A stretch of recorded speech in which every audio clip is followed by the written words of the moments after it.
The jungle was supposed to protect the men at Ben Het. Instead, on one terrifying night in March 1969, it became a trap. Deep in the Central Highlands of South Vietnam, close to the borders of Laos and Cambodia, a small American outpost sat surrounded by mountains, jungle, and some of the most dangerous supply routes in the Vietnam War. The men defending it were not a conventional infantry division. They were Green Berets. They were accompanied by hundreds of Montagnard civilian irregular defense group fighters, supported by artillery, armored vehicles, and 4 American M48A3 Patton tanks. Their mission was never supposed to become a classic armored battle. Vietnam was not supposed to be a war of tank formations smashing into tank formations. American tanks had usually been used as mobile fire support, convoy protection, bunker killers, and heavily armored infantry support. But the North Vietnamese army was changing, and at Ben Het, the war came looking for the Americans with tanks. Not one, not two.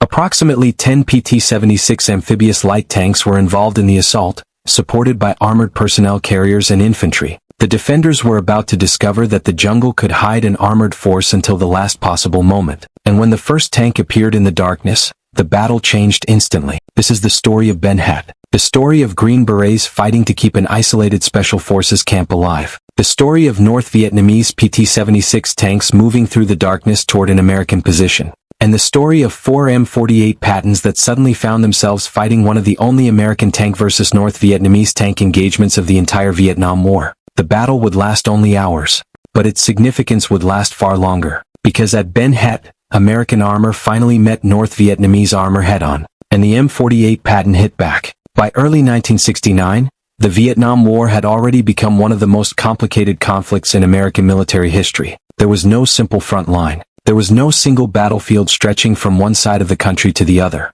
Instead, the war existed everywhere, in villages, along roads, inside rice paddies, in mountains, in dense jungle, and along the invisible network of trails running through Laos and Cambodia. 4 American forces operating in the Central Highlands, geography itself could become an enemy. The region was rugged, remote, and difficult to reinforce. And Ben Het was about as isolated as an American position could get. The camp sat in Con Tum province near the tri-border region where South Vietnam approached Laos and Cambodia. That location mattered.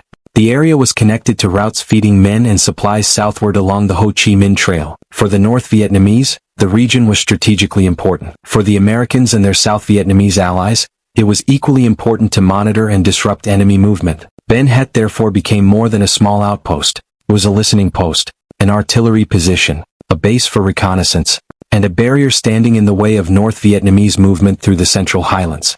The camp was operated by the U.S. Army's 5th Special Forces Group. The men running it were Green Berets.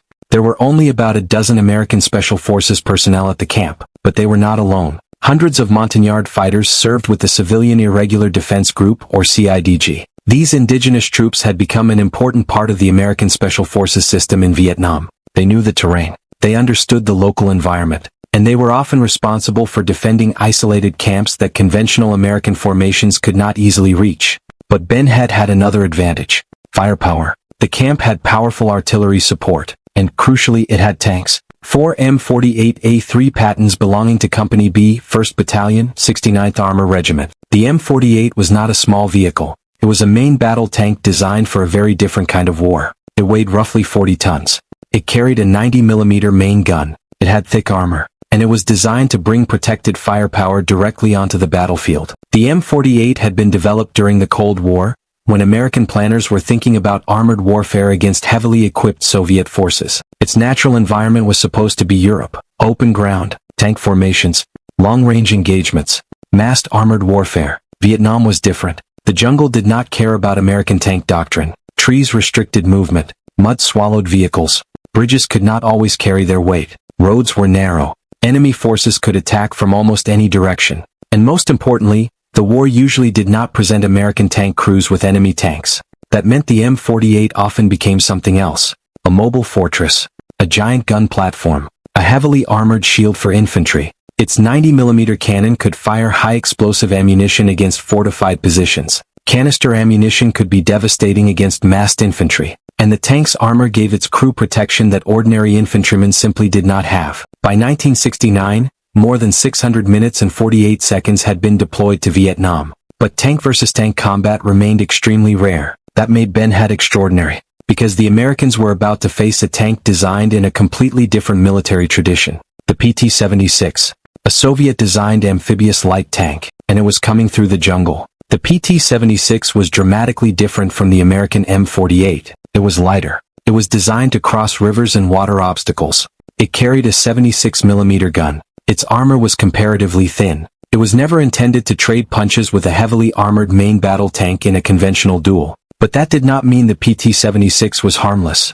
Its greatest advantage was mobility. It could move through terrain that heavier vehicles struggled to cross. It could cross water. It could accompany infantry. And in the hands of a force operating in Southeast Asia, those qualities mattered. The North Vietnamese had been developing an increasingly sophisticated armored capability. At Ben Het, elements of the North Vietnamese 202nd Armored Regiment were involved in the attack. Their objective was not simply to engage American tanks. The larger objective was the camp itself. The Americans had artillery. The Americans had observation capabilities. The Americans had a fortified position. And the North Vietnamese wanted to eliminate it. The assault was therefore more than a tank attack. It was an attempt to break through a defended American outpost. The North Vietnamese prepared their force carefully, and as February turned into March, the defenders at Ben Het had already experienced heavy enemy bombardment. The camp had been under pressure. The men knew an attack could come. But knowing that an attack is possible is not the same as knowing exactly when it will begin. That uncertainty is one of the most exhausting parts of war. Every distant sound becomes a question. Every movement outside the perimeter becomes a possibility. Every unexplained engine noise can mean reinforcements, or an ambush, or something much worse. On the night of March 2, 1969, that uncertainty became reality. Around 10 p.m., American personnel began hearing vehicles moving somewhere west of the camp. The sound lasted for roughly 20 minutes. Then it stopped, and silence returned. For the defenders, that silence was almost more frightening than the engines, because now they knew something was out there. They simply could not see it. Imagine the scene. It is nighttime in the Central Highlands. There is almost no artificial light. The jungle surrounds the camp. The defenders are watching darkness. The tanks are dug into defensive positions. 3 of the M48s are positioned on a hill facing west. Another guards the left flank. The camp is waiting. And somewhere beyond the perimeter, armored vehicles are moving. The North Vietnamese tanks are difficult to see. Their crews have the advantage of darkness. Their infantry can move with them. And the defenders have no way of knowing exactly how large the approaching force is.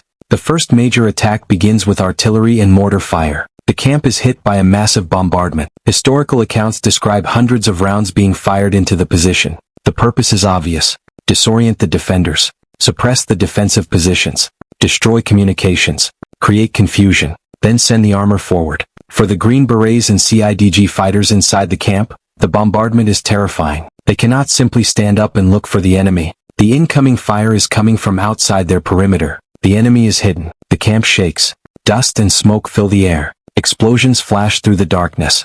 And somewhere beyond the immediate perimeter, North Vietnamese tanks are approaching. The defenders know the enemy is there, but they still cannot see them clearly. Then the battlefield changes. A tank appears. The PT-76 is not a massive machine by American standards. But to the men at Ben Het, in the middle of a night attack, it must have seemed enormous. The tank is moving toward the American position. Behind it are more vehicles. The North Vietnamese assault force is trying to break through. The attack is not a single vehicle charging alone. It is an armored assault supported by infantry and other vehicles. The first major obstacle is the defensive perimeter, and the North Vietnamese tanks move toward it. But there is something waiting for them. A minefield. The armored attack runs directly into the obstacle. 2 tanks are stopped. For a moment, the momentum of the attack is disrupted. But the battle does not end. The defenders open fire. American artillery begins pounding suspected enemy positions. Air support is called in, and the M48 Pattons engage. Now the battle has become something rare. American tanks are fighting North Vietnamese tanks. The M48A3 is a heavyweight compared with the PT-76. Its 90mm gun is capable of delivering tremendous destructive force. The Patton's crew is protected by armor. Its optics allow the tank to search the battlefield, and the tank itself has been built to survive punishment. But none of that makes the crew invulnerable. A tank is still a machine operated by human beings.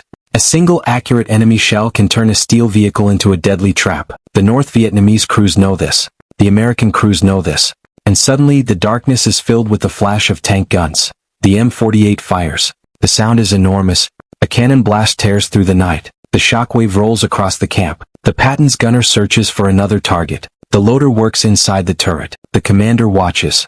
The driver remains low in the hull. Every crewman has a job. Every second matters. The PT-76 return fire. Their 76mm guns may be smaller, but the danger is still real. A tank does not have to destroy its opponent to kill the men inside. It only has to land one shell in the right place. One round. One penetration. One catastrophic hit. The Green Berets are fighting for the camp. The tank crews are fighting to keep the enemy armor away from the perimeter. Artillery is hammering the battlefield. And above the chaos, aircraft are being directed toward the attacking force. This is no longer a conventional tank battle in the European sense. It is something uniquely Vietnamese.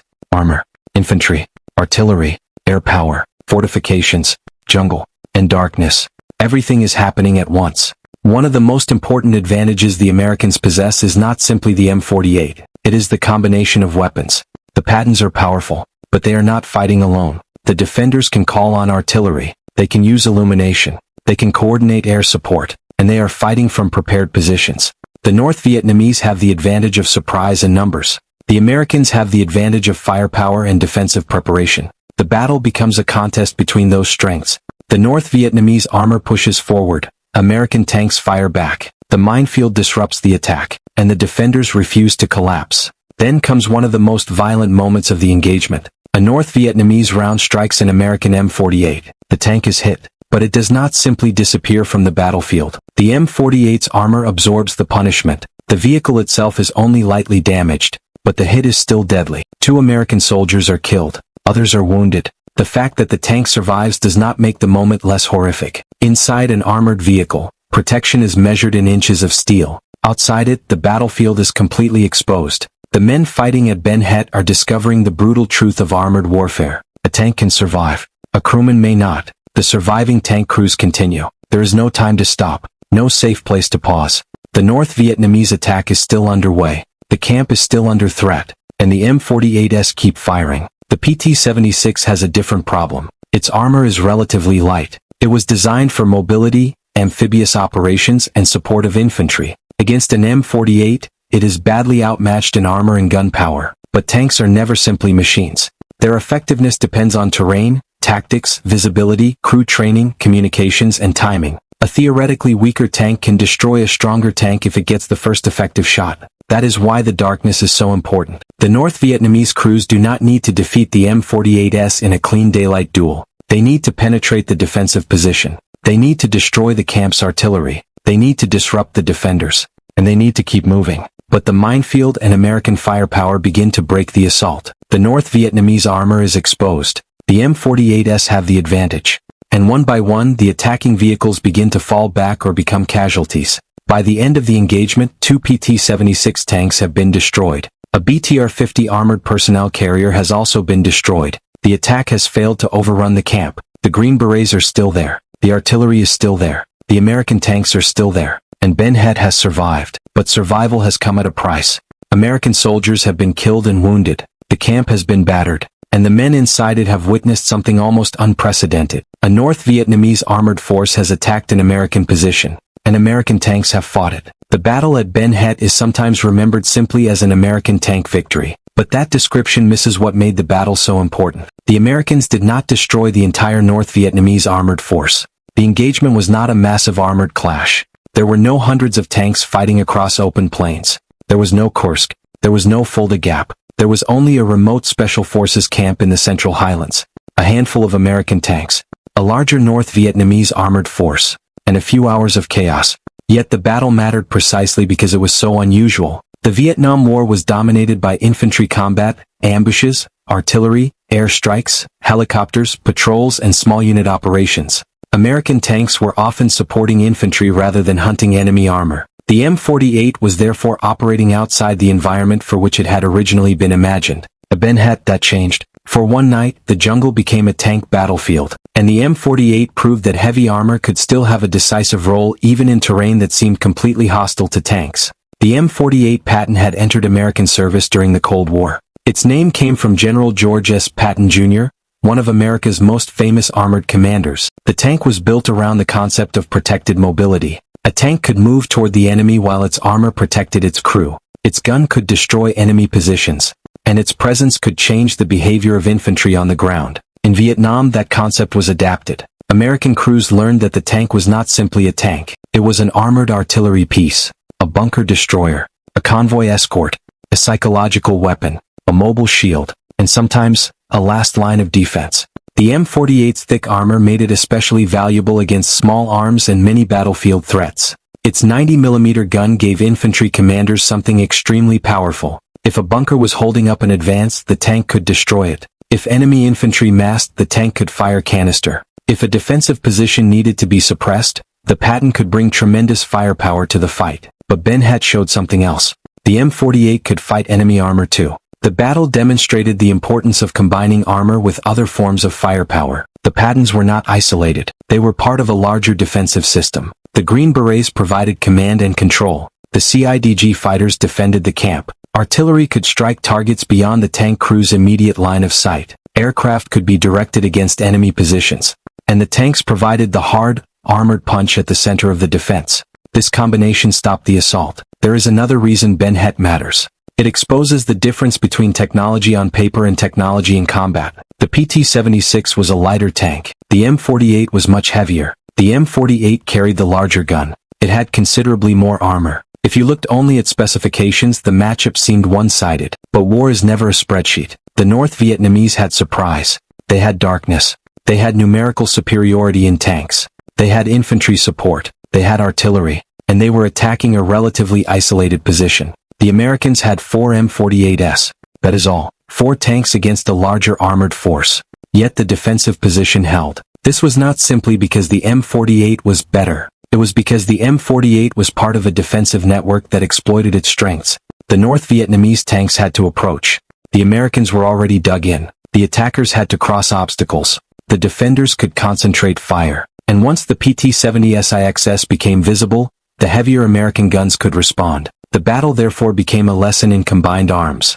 A tank by itself is powerful. A tank supported by artillery, infantry, aircraft, intelligence, communications, and defensive preparation is far more dangerous. For the Green Berets, however, the battle was not an abstract military lesson. It was personal. These men were stationed at an isolated special forces camp. Their mission was to work with indigenous forces and maintain a presence in a difficult region. They were not expecting to become participants in a historic tank engagement. But Vietnam had a habit of destroying expectations. A patrol could become an ambush. A routine resupply mission could become a firefight. A remote camp could suddenly become the target of an armored assault. And when that happened, the people inside the perimeter had only one choice: fight. The Green Berets had to coordinate the defense. They had to keep their people moving. They had to communicate. They had to call for supporting fires. And they had to keep the camp functioning while enemy artillery and tanks attacked. The CIDG troops had to defend their positions under fire. The American tankers had to fight from their armored vehicles. Every man had a role, and every mistake could be fatal. The camp survived because the defenders worked as a system. That is the deeper story of Ben Het. Not simply M48 versus PT-76, but people versus a coordinated attack. The North Vietnamese decision to use tanks also reveals how the war was evolving. For years, American forces had largely encountered guerrilla warfare. The Viet Cong could strike and disappear. They could operate from villages. They could use tunnels. They could lay mines. They could attack supply lines. They could turn the environment into a weapon. But the North Vietnamese army was also capable of conventional warfare. And as the war progressed, its armored capability became increasingly important. Ben Het offered an early glimpse of that future. The North Vietnamese were showing that they could move armored vehicles into South Vietnam. They could coordinate armor with infantry and artillery. And they could use conventional force against fortified positions. It was a warning. The war was not going to remain purely a guerrilla conflict. Eventually, North Vietnamese armored formations would become a much larger part of the fighting. But at Ben Het, American forces were still present in significant numbers. And the Americans still possessed overwhelming air and artillery capabilities. The result was a very different battlefield from the one that would appear later in the war. There is something almost surreal about the image of American M48 Pattons fighting Soviet-designed PT-76 in the Vietnamese jungle. The Cold War was supposed to be fought indirectly. Washington and Moscow were competing across the world. American equipment was being supplied to allies. Soviet equipment was reaching communist forces. But at Ben Het, those competing military systems collided directly. The M48 represented American armored engineering. The PT-76 represented Soviet armored design. Their crews were fighting on opposite sides of a conflict thousands of miles from the United States and Soviet Union. The battle was local, but the technology reflected the global Cold War. And that is why Ben Het feels larger than its size. It was one small battlefield inside a much bigger confrontation. The M48s did not emerge completely untouched. One American tank was hit, 2 crewmen died, others were wounded. That fact should never be lost beneath the dramatic image of an armored victory. Every tank engagement carries human consequences. The steel hull may remain, the gun may still work, the tank may be able to drive away, but a crew can be destroyed in seconds. The M48 that took the hit survived. Its crew did not escape without losses. That distinction is important. The tank was a machine. The men inside it were human beings. And the battle was fought by those men. By the end of the engagement, the North Vietnamese attack had failed. 2 PT-76 tanks had been destroyed. 1 BTR-50 had also been destroyed. The American position remained in friendly hands. The North Vietnamese armored assault had been stopped, and the M48 Pattons had proven their worth. But the battle did not end the Vietnam War. It did not transform American strategy overnight, and it certainly did not produce a decisive American victory in the larger conflict. Ben Het was a tactical success. The war remained strategically complicated. That distinction matters. A battle can be won while a war remains uncertain, and by 1969, America's position in Vietnam was already changing. The United States was beginning to move toward Vietnamization. The goal was increasingly to shift responsibility for combat operations to South Vietnamese forces. American troop levels would eventually decline. The war would continue, and North Vietnam would continue developing its conventional military power. The battle at Ben Het therefore sits at a strange point in American history. It happened during a period when the United States still possessed enormous military power in Vietnam, but it was also happening during the beginning of America's eventual withdrawal. The M48s could win a battle, but they could not solve the political and strategic problems of Vietnam. That is perhaps the most important lesson from Ben Het. The battlefield can tell you what a weapon can do. It cannot tell you what a war will become. The M48 Patton performed its job. The Green Berets defended their camp. The artillery fired. The aircraft struck. The North Vietnamese tanks were stopped. But none of that answered the larger question. How does a military power turn battlefield strength into political success? That question had no easy answer in Vietnam. American forces could win firefights. They could destroy enemy formations. They could dominate the skies. They could deploy some of the most advanced military technology in the world. Yet the conflict remained difficult to resolve. Ben Het demonstrates that contradiction perfectly. America could win the tank battle. But winning the tank battle was not the same thing as winning Vietnam. Still, for the soldiers who fought there, the immediate objective was much simpler. Survive. Hold the camp. Stop the enemy. Protect the men around you. That is how wars are experienced at ground level. Not as grand strategy. Not as presidential speeches. Not as maps in Washington. But as noise, smoke, fear, heat, mud, steel, and darkness. For the Green Berets at Ben Het, the North Vietnamese tanks were not a historical curiosity. They were an immediate threat. For the M48 crews, the PT-76 were not symbols of Soviet military technology. They were targets.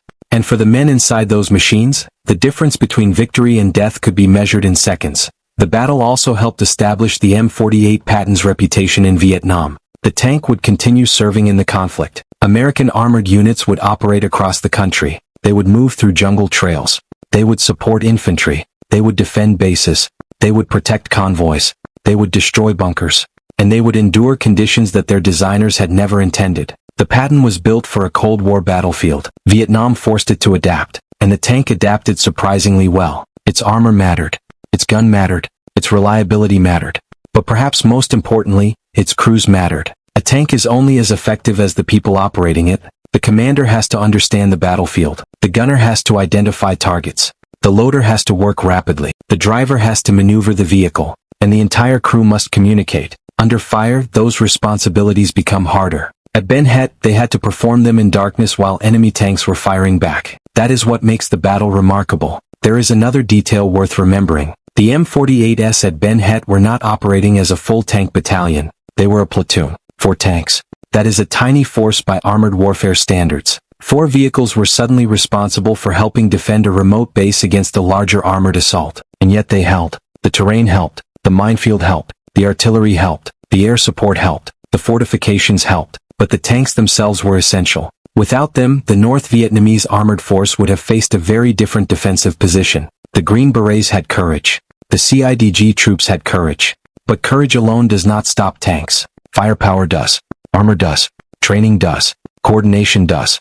And at Ben Het, those elements came together. The North Vietnamese tanks also faced a fundamental problem. The PT-76's greatest advantages were not enough to overcome the defensive situation. Its amphibious capability was valuable. Its relatively low weight made it easier to transport. Its mobility allowed it to operate where heavier tanks might struggle. But when it confronted the M48 in direct combat, its light armor became a liability. The American tank was designed to survive direct hits better. Its gun gave it an advantage.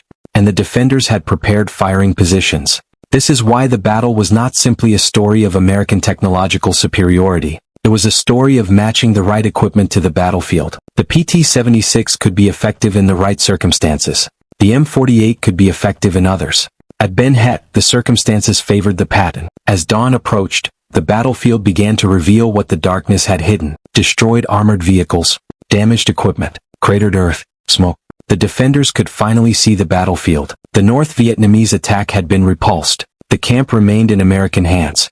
And the PT-76 that had emerged from the darkness were no longer moving. Two had been destroyed. The BTR-50 was destroyed as well. The surviving enemy force had withdrawn. The Green Berets and their supporting troops had survived. But the cost was visible. The Americans had lost men. The camp had been damaged. And everyone knew what had happened. Ben Het had just become one of the rare places in Vietnam where American and North Vietnamese tanks had fought each other directly. For military historians, it would become a famous engagement. For the soldiers who were there, it was something much simpler. A night they survived. And then came the photographs. The destroyed PT-76 tanks became visual evidence of the battle. They showed something that had previously seemed almost unbelievable. North Vietnamese armor had attacked an American position. And American M48 Pattons had destroyed enemy tanks. The images would become associated with one of the most unusual armored engagements of the Vietnam War. But photographs can never show everything. They cannot show the fear inside the tank. They cannot show the confusion of the defenders. They cannot show what it felt like to hear a tank approaching in total darkness. They cannot show the men who died inside the M48. They cannot show the Green Berets trying to keep the perimeter intact. And they cannot show the psychological impact of realizing that an enemy tank force was moving toward you. Those things belong to the people who were there. Ben Het also demonstrates how Vietnam could produce battles that seemed almost impossible before they happened. American planners did not send the M48s to Vietnam expecting them to become jungle tank hunters. The tanks were there because infantry sometimes needed armored support. They were there because firepower was useful. They were there because some roads and positions demanded protection.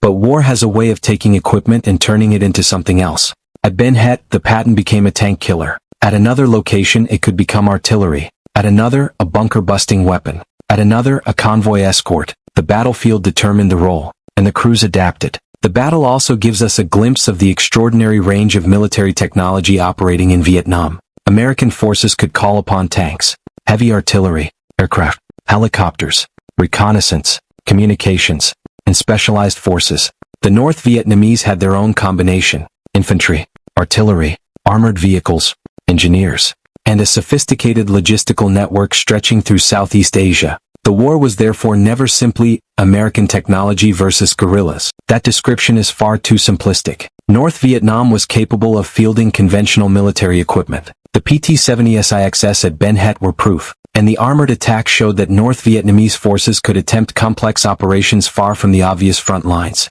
But why Ben Het? Why attack a small American camp? Because small positions could have enormous importance. The camp's location made it useful for monitoring movement through the region. Its artillery could influence the surrounding battlefield. Its presence disrupted enemy freedom of movement. Destroying it would remove a problem. And the North Vietnamese had another potential advantage. The Americans were isolated. If the camp could be overwhelmed quickly, the attackers could potentially destroy the defensive infrastructure before large American reinforcements arrived. That was the logic of attacking a remote position. Hit it hard, hit it fast, use surprise, and overwhelm the defenders. But the plan encountered the M48. The Patton changed the equation. A soldier with a rifle is vulnerable to a tank. A fortified position can be crushed by armor. But a tank facing another tank becomes something different. Now the attacker has to consider its own survival. The M48s forced the North Vietnamese armored crews to fight. The attack could no longer simply roll forward. The PT-76 had to maneuver. They had to identify targets. They had to survive American return fire. And the defenders had artillery and air support. the attack's momentum disappeared. That is one of the most important functions of armor. Sometimes the tank does not have to destroy everything. Sometimes its presence is enough to change the enemy's calculation. The North Vietnamese had entered the battle expecting to attack a fortified position. Instead, they encountered armored resistance. The Green Berets were no longer alone. The M48s gave them a weapon capable of confronting the attackers directly. And once the North Vietnamese tanks were stopped, the rest of the assault became much harder. This is why the battle is remembered as an American victory. The camp was not overrun. The artillery survived. The attacking armored force was repulsed. And the Americans retained control of the position. But again, the larger war continued. The M48s had won a fight. They had not won the conflict. In the years that followed, American forces would continue to withdraw from Vietnam. More responsibility would pass to South Vietnamese forces. The war would eventually become a conventional conflict on a much larger scale. And in 1975, North Vietnamese armored forces would play a decisive role in the final offensive. By then, the battlefield looked very different. The American combat presence had largely disappeared. South Vietnamese forces were left to fight the advancing North Vietnamese army, and armored warfare became far more prominent. The tanks that once seemed like an unusual sight in Vietnam became central to the final stages of the war. That makes Ben Het feel almost prophetic. In 1969, North Vietnamese tanks were attacking a remote special forces camp. Years later, armored formations would move across South Vietnam in far greater numbers. The war had changed, but the basic lesson remained. Armor could transform the battlefield. For the American military, Ben Het became one of the clearest examples of a direct armored confrontation with North Vietnamese forces. It showed that the M48 could survive in a harsh environment. It showed that American armor could defeat lighter enemy tanks. And it showed the value of combining armor with artillery and air support. But it also showed that no machine could eliminate the human cost of war. 2 American soldiers were killed when the M48 was hit. Others were wounded. The North Vietnamese suffered losses as well. And every destroyed tank represented people who had been inside it. That is something modern audiences can easily forget when looking at military history through photographs. A destroyed tank looks like an object. It is not. A tank is a place where people live and fight. When it burns or explodes, human beings are inside. The story of Ben Het therefore has 2 sides. The first is technological. The M48 was a heavily armored American main battle tank. The PT-76 was a lighter Soviet-designed amphibious tank. The M48 had superior armor and a more powerful main gun. The PT-76 had mobility and a smaller profile. The battlefield allowed the M48's strengths to dominate. The second side is human. Green Berets were defending a remote position. Montagnard soldiers were fighting alongside them. American tank crews were facing enemy armor. North Vietnamese crews were attempting to break through. Artillerymen were firing into the darkness.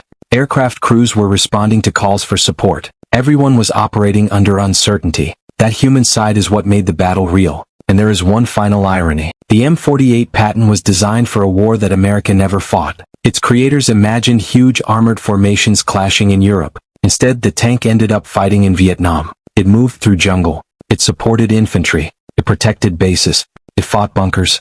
And eventually, it faced Soviet-designed tanks in the middle of the Central Highlands. The Patton had been built for the Cold War. Vietnam gave it a completely different war. And at Ben Het, the tank adapted. The night of March 3rd and 4th, 1969, became one of the rare moments when the Vietnam War looked like the armored battles American strategists had imagined during the Cold War. Tank against tank, gun against gun, armor against armor. But it happened in a place where tanks were never supposed to dominate. A jungle outpost.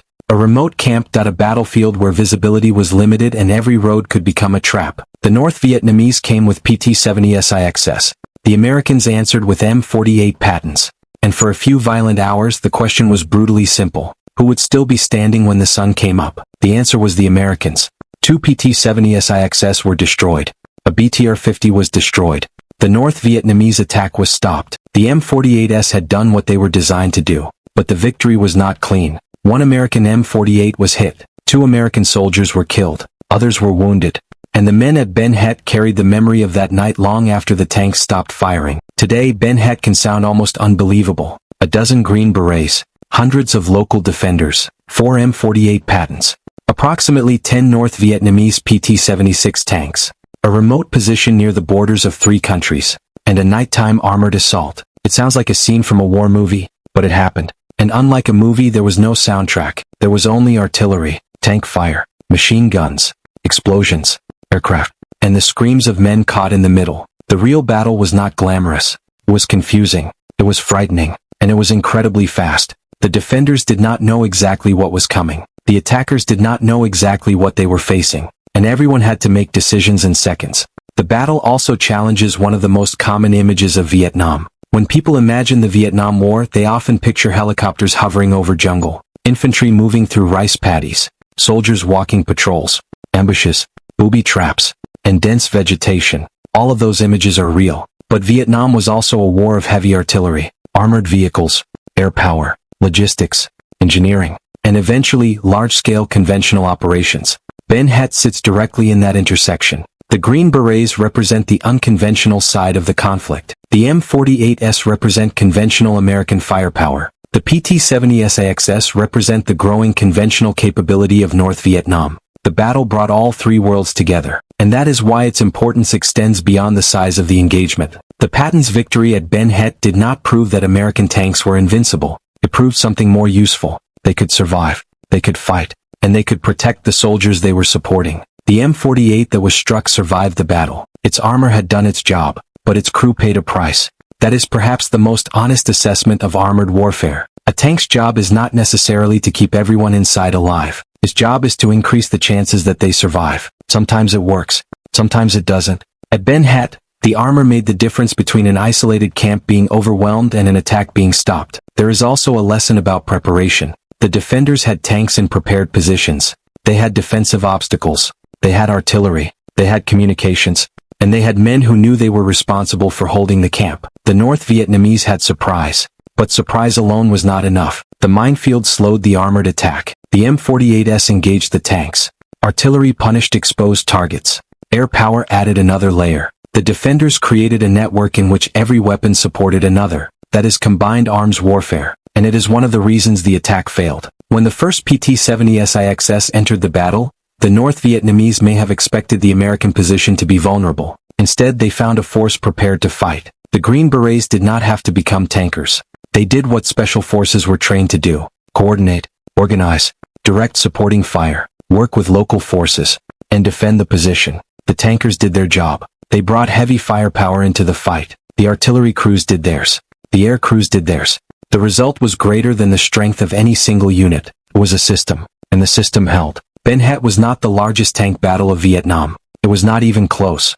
But it was one of the most unusual. It was one of the few direct American versus North Vietnamese tank engagements. And because it happened in such an unexpected environment, it became memorable. The image of an M48 Patton facing a PT-76 in the Central Highlands captures the contradiction of the Vietnam War. A war that could be guerrilla warfare one day, conventional warfare the next. A war where a special forces camp could suddenly become a tank battlefield. A war where American technology could achieve extraordinary tactical results while the larger strategy remained unresolved. And a war where victory in one engagement could coexist with uncertainty about the final outcome. The men at Ben Het could not know how historians would remember them. They were not fighting for a future documentary. They were not fighting for a statistic. They were fighting because enemy tanks were coming toward their camp. Their world had shrunk to the perimeter. The next explosion. The next tank. The next radio call. The next target. The next few seconds.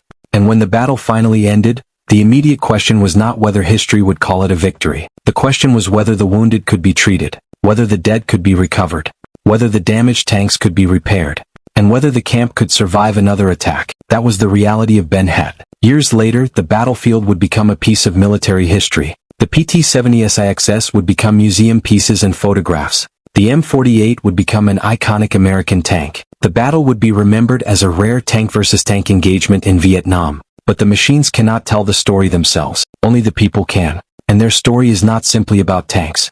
It is about isolation. It is about preparation. It is about fear. It is about firepower. And it is about what happens when an enemy believes a small position can be overwhelmed, only to discover that the defenders have something much heavier waiting in the darkness. On that night in 1969, North Vietnamese tanks came toward Ben Het. They crossed difficult ground. They moved through darkness. They approached an American position defended by Green Berets and local forces. Their objective was to break the camp, but the Americans had 4 M48 Pattons.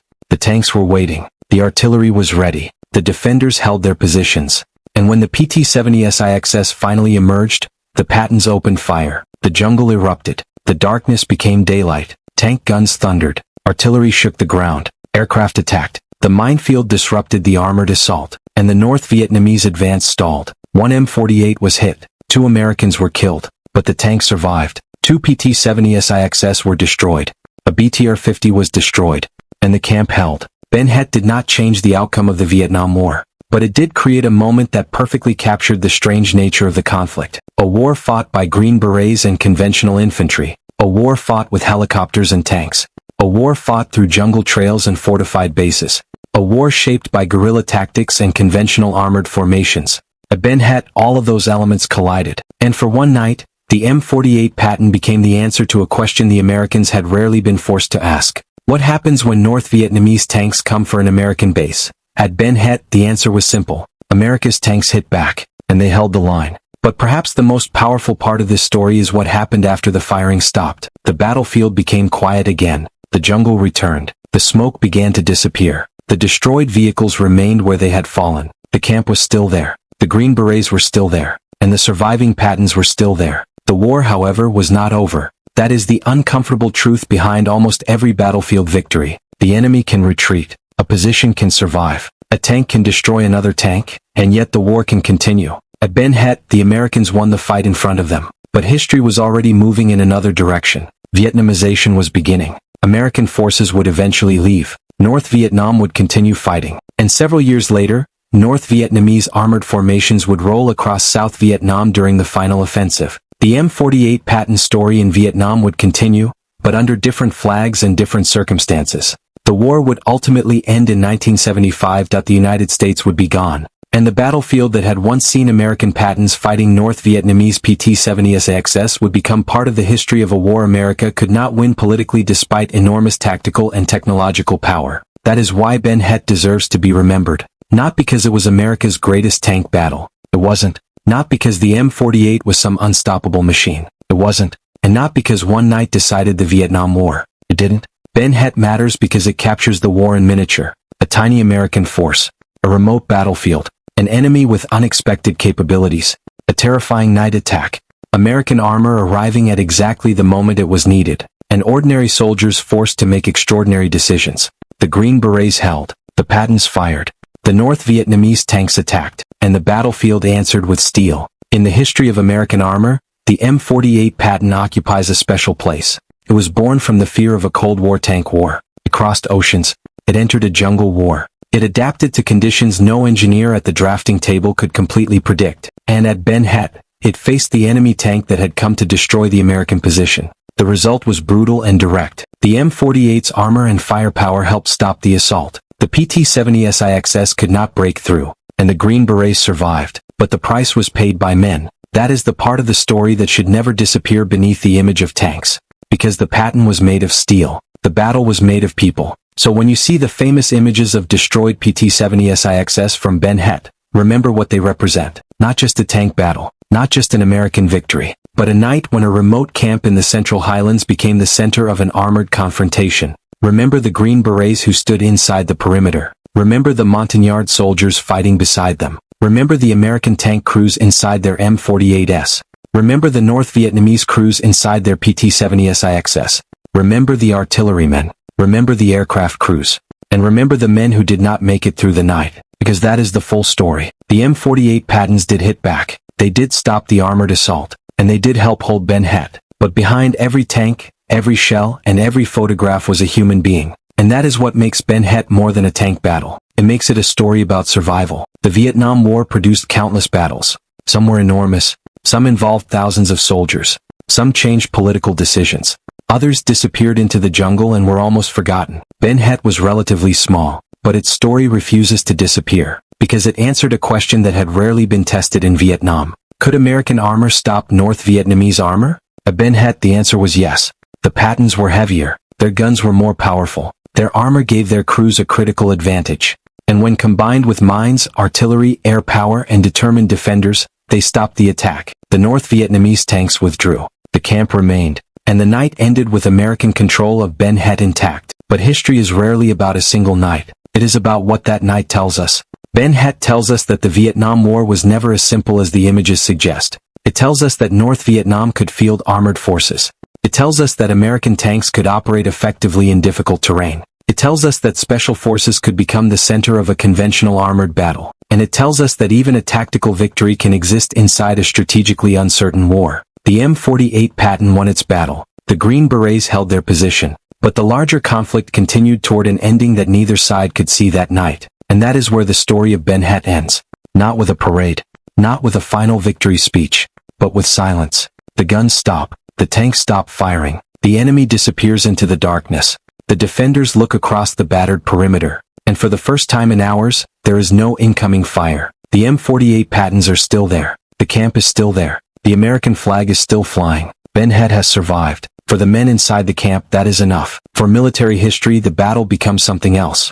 A rare example of American and North Vietnamese armor meeting directly. A demonstration of the M48 Patton's power. A reminder of the importance of combined arms. And a glimpse of the conventional war that would eventually become more prominent as American forces withdrew. But for the soldiers who fought there, it was simply one more night in Vietnam. One more night when the jungle came alive. One more night when tanks appeared out of nowhere. One more night when men climbed into steel and fired back. And one more night when survival depended on holding the line. At Ben Het, North Vietnamese tanks came for the Green Berets. They expected to find an isolated American camp. Instead, they found 4 M48 Pattons waiting in the darkness. And when the tanks came forward, America hit back.